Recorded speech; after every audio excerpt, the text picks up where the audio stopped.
നമസ്കാരം. മല്ലു ഫുട്ബോളിന്റെ മറ്റൊരു വീഡിയോയിലേക്ക് എല്ലാവർക്കും സ്വാഗതം. അപ്പോൾ നമ്മൾ ഇന്ന് ഡിസ്കസ് ചെയ്യാൻ പോകുന്നത് പ്രധാനപ്പെട്ട ഫുട്ബോൾ അപ്ഡേറ്റ്സിനെ കുറിച്ചാണ്. കോണ്ടന്റ് ഇഷ്ടപ്പെടുകയാണെങ്കിൽ നിങ്ങൾ സബ്സ്ക്രൈബ് ചെയ്യാനും ഷെയർ ചെയ്യാനൊന്നും മറക്കരുത്. നമുക്ക് ബുണ്ടേഴ്സ് ലീഗ് തന്നെ സ്റ്റാർട്ട് ചെയ്യാം. ഇപ്പോൾ ബയേണിന്റെ ടൈറ്റിൽ ചലഞ്ച് നല്ല രീതിയിൽ തന്നെ മുമ്പോട്ട് പോകുന്നുണ്ട്. ഇന്ന് നടന്ന മത്സരത്തിൽ RB ലൈപ്സിഗിനെ 5-1 ബയൺ മ്യൂണിച്ച് അടിച്ച് തകർത്തത്. ഒരു കിടിലം പെർഫോമൻസ് ബയണിന്റെ സൈഡിൽ നിന്ന് നമുക്ക് കാണാൻ സാധിച്ചു. അപ്പോൾ ഇഞ്ചുറി ഒക്കെ കഴിഞ്ഞ് ഹാരി കെയ്ൻ ടീമിലേക്ക് മടങ്ങി വന്നിട്ടുണ്ട്. കളി തുടങ്ങി 1-ാമത്തെ മിനിറ്റിൽ തന്നെ മൂസിയാല ഒരു കിടിലം ടീം ഗോളിലൂടെ 1-0 ലീഡ് ബയണിന് നേടിക്കൊടുത്തു. എന്നാൽ ലൈപ്സിഗിന്റെ സൈഡിൽ നിന്ന് അടിപൊളിയായിട്ടുള്ള റെസ്പോൺസ് ആണ് നമ്മൾ കണ്ടത്. ബെഞ്ചമിൻ സെസ്കോ 2-ാമത്തെ മിനിറ്റിൽ തന്നെ ലൈപ്സിഗിനെ 1-1 സമനിലയിലേക്ക് എത്തിക്കുന്നു. പിന്നീട് കളിയുടെ കൺട്രോൾ പതുക്കെ ബയണിന്റെ സൈഡിലേക്ക് പോയി.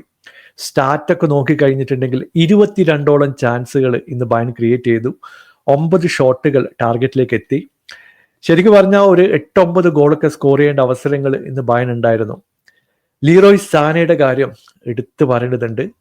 പുള്ളിയുടെ സ്പീഡായാലും ഷോട്ട് ഓൺ ടാർഗറ്റ് ആയാലും അസിസ്റ്റ് ആയാലും ഗോളായാലും എല്ലാ രീതിയിലും മികച്ചു നിന്ന ഒരു പെർഫോമൻസ് ആണ് ലീറോയ് സാനയുടെ സൈഡിൽ നിന്ന് നമ്മൾ കണ്ടത്. കെയ്ന് 1-2 ഷോട്ട് ഓൺ ടാർഗറ്റ് ഒക്കെ കിട്ടി, പക്ഷേ പുള്ളിക്ക് ഇന്ന് സ്കോർ ചെയ്യാൻ പറ്റിയില്ല. അതിനുശേഷം നോക്കിയാൽ ലീറോയ് സാനെ സ്കോർ ചെയ്തു. അൽഫോൺസ് ഡേവിസിന്റെ സൈഡിൽ നിന്ന് ഒരു ഗോൾ ഉണ്ടായിരുന്നു. ലെയ്മറുടെ ഒരു ബ്രില്യൻ്റ് ആയിട്ടുള്ള ഷോട്ട് ഉണ്ടായിരുന്നു. അങ്ങനെ ഓവറോൾ ഒരു കൺട്രോളിങ് പെർഫോമൻസ് ആണ് ബയൺ മ്യൂണിച്ചിന്റെ സൈഡിൽ നിന്ന് നമ്മൾ കണ്ടത്. RB ലൈപ്സിഗ് ഒഫൻസീവ്ലി വളരെ മോശമായിരുന്നു. ആകെ 4 ചാൻസുകളാണ് അവരിന്ന് ക്രിയേറ്റ് ചെയ്തത്. ഒരു ഷോട്ട് ഓൺ ടാർഗറ്റ്, ഒരു ഗോൾ മാത്രമാണ് ഇന്നത്തെ മത്സരത്തിൽ ഒഫൻസീവ്ലി RB ലൈപ്സിഗിന് നേടാൻ പറ്റിയിട്ടുള്ളത്. എന്തായാലും സ്റ്റാൻഡിങ് നോക്കി കഴിഞ്ഞിട്ടുണ്ടെങ്കിൽ 7 പോയിന്റിന്റെ ലീഡോടെ ബയൺ ഇപ്പോൾ 1-ാം സ്ഥാനത്തിനുണ്ട്. പക്ഷേ ലെവർകൂസൻ തൊട്ട് പിറകിലായിട്ട് ഒരു മാച്ച് ഇൻ ഹാൻഡോടെ നിൽക്കുന്നുണ്ട്. അടുത്ത മത്സരം ജയിച്ചു കഴിഞ്ഞിട്ടുണ്ടെങ്കിൽ ആ ഗ്യാപ്പ് പിന്നെയും കുറയുന്നുള്ള കാര്യം നമുക്കറിയാം. എന്തായാലും ഈ ഒരു ടൈറ്റിൽ ചലഞ്ച് ശക്തമായിട്ട് മുമ്പോട്ട് പോകട്ടെ എന്ന് പ്രതീക്ഷിക്കുന്നു. മറ്റൊരു ന്യൂസ് നമ്മൾ കേൾക്കുന്നത് ചെൽസിയുടെ ക്യാമ്പിൽ നിന്നാണ്.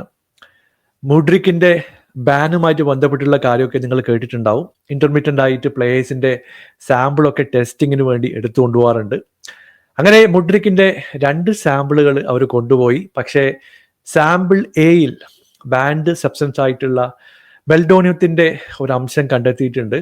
അതിന്റെ ഭാഗമായിട്ട് ഒരു പ്രൊവിഷണൽ ബാൻ പുള്ളിക്ക് കിട്ടിയിട്ടുണ്ട്. ടീമിന്റെ കൂടെ കളിക്കാൻ പറ്റില്ല, ടീമിന്റെ കൂടെ ട്രെയിൻ ചെയ്യാൻ പറ്റില്ല. ഇപ്പൊ 70 മില്യൺ കൊടുത്തിട്ടാണ് മുഡ്രിക്കിനെ ചെൽസി ടീമിലേക്ക് കൊണ്ടുവന്നിട്ടുള്ളത്. ഈ സീസൺ ആണെങ്കിൽ ആകെ 7 മത്സരങ്ങൾ മാത്രമേ പുള്ളിക്ക് കളിക്കാൻ സാധിച്ചിട്ടുണ്ടായിരുന്നുള്ളൂ. എന്തായാലും പ്ലാൻ ബി പോസിറ്റീവ് ആയി കഴിഞ്ഞിട്ടുണ്ടെങ്കിൽ വലിയ രീതിയിലുള്ള തിരിച്ചടികൾ പുള്ളിക്ക് കിട്ടാൻ ചാൻസ് ഉണ്ട്. കാരണം ഇപ്പോൾ 4 വർഷം വരെ ബാൻ കിട്ടാനുള്ള എല്ലാ സാധ്യതയുണ്ട്. മുമ്പ് പല പ്ലേയേഴ്സിന്, ഇപ്പോൾ പോഗ്ബയുടെ കാര്യമൊക്കെ നമുക്കറിയാം, പുള്ളിക്ക് ബാൻ കിട്ടിയിട്ടുണ്ടായിരുന്നു. പിന്നെ പുള്ളിക്ക് വേണമെങ്കിൽ ഈ ഒരു കാര്യം ഡിനേ ചെയ്യാം, അറിയാതെ കഴിച്ചതാണെന്ന് പറയാം. എന്നിരുന്നാലും ഇതിൽ നൂരിപ്പോവാന്ന് പറയുന്നത് വളരെ ഡിഫിക്കൽട്ട് ആയിട്ടുള്ള ഒരു സിറ്റുവേഷൻ ആണ്.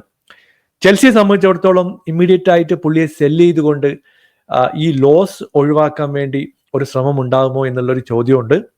പക്ഷേ 70 മില്യണൊക്കെ പെട്ടെന്ന് എഴുതി തള്ളുക എന്ന് പറയുന്നത് അത്ര ഈസി ആയിട്ടുള്ള ഒരു കാര്യമല്ല. മറ്റൊരു ന്യൂസ് നമ്മൾ കേൾക്കുന്നത് മാഞ്ചസ്റ്റർ യുണൈറ്റഡിന്റെ പ്ലെയർ ആയിട്ടുള്ള മെയ്സൺ മൗണ്ടിന്റെ സൈഡിൽ നിന്നാണ്. മറ്റൊരു ലോങ് ടേം ഇഞ്ചുറി മൗണ്ടിന് വന്നിട്ടുണ്ട്. എനിക്ക് തോന്നുന്നു പുള്ളി വന്നതിന് ശേഷം കഴിഞ്ഞ സീസണിൽ 5 മാസം മെയ്സൺ മൗണ്ട് പുറത്തായിരുന്നു. ഇപ്പൊ കാഫ് ഇഞ്ചുറി ഉണ്ടായിരുന്നു, മസിൽ ഇഞ്ചുറി ഉണ്ടായിരുന്നു. പിന്നീട് ഈ സീസണിൽ തിരിച്ചു വന്നു, 2 മാസം പുറത്തേക്ക് പോയി. ഇപ്പൊ അമോറിയം പറയുന്നത് ഒരു ലോങ് ടേം ഇഞ്ചുറിയിലൂടെ മെയ്സൺ മൗണ്ടിന് വീണ്ടും പോകണം എന്നുള്ളതാണ്. ഹെഡ് ഇഞ്ചുറി റിപ്പോർട്ട് ചെയ്തിട്ടുണ്ടായിരുന്നു, ഇപ്പൊ ഹാംസ്ട്രിങ് ഇഞ്ചുറി പറഞ്ഞിട്ടുണ്ട്. ഇങ്ങനെ പോയി കഴിഞ്ഞിട്ടുണ്ടെങ്കിൽ മറ്റൊരു ഡെലി അലി സിറ്റുവേഷൻ മെയ്സൺ മൗണ്ടിലൂടെ വരുമോ എന്നുള്ള ഒരു പ്രധാനപ്പെട്ട സിറ്റുവേഷൻ ഉണ്ട്.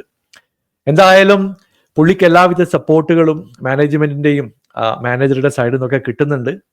അപ്പൊ നന്നായിട്ട് ട്രൈ ചെയ്യുന്ന ഒരു പ്ലെയർ ആണ് എന്നാണ് ഓവറോൾ നമ്മൾ കേൾക്കുന്നത്. പക്ഷേ ഒരു ഇഞ്ചുറി ഒക്കെ കഴിഞ്ഞിട്ട് പഴയ ഫോമിലേക്ക് തിരിച്ചു വരിക എന്ന് പറയുന്നത് ഒരു ഡിഫിക്കൽട്ട് ആയിട്ടുള്ള സിറ്റുവേഷൻ ആണ്.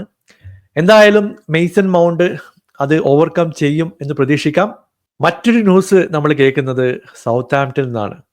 നമുക്കറിയാം സ്പേഴ്സുമായിട്ടുള്ള മത്സരം കഴിഞ്ഞതിന് ശേഷം അവരുടെ എക്സിസ്റ്റിംഗ് കോച്ചായിട്ടുള്ള റസൽ മാർട്ടിനെ അവർ സാക്ക് ചെയ്തിട്ടുണ്ടായിരുന്നു.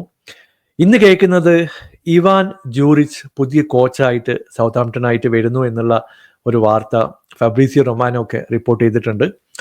പുള്ളി പറഞ്ഞിട്ടുണ്ട് 1.5 വർഷത്തെ കോൺട്രാക്റ്റ് ആണ് ഇപ്പൊ കൊടുക്കുന്നത്. എങ്ങനെയെങ്കിലും സൗത്താംപ്ടനെ റെലിഗേഷനിൽ നിന്ന് രക്ഷിക്കാൻ വേണ്ടിയിട്ടായിരിക്കും ജൂറിച്ച് വരാൻ പോകുന്ന മത്സരങ്ങളിൽ ശ്രമിക്കാൻ പോകുന്നത്. അത് അത്ര ഈസി ആയിട്ടുള്ള ഒരു കാര്യമല്ല.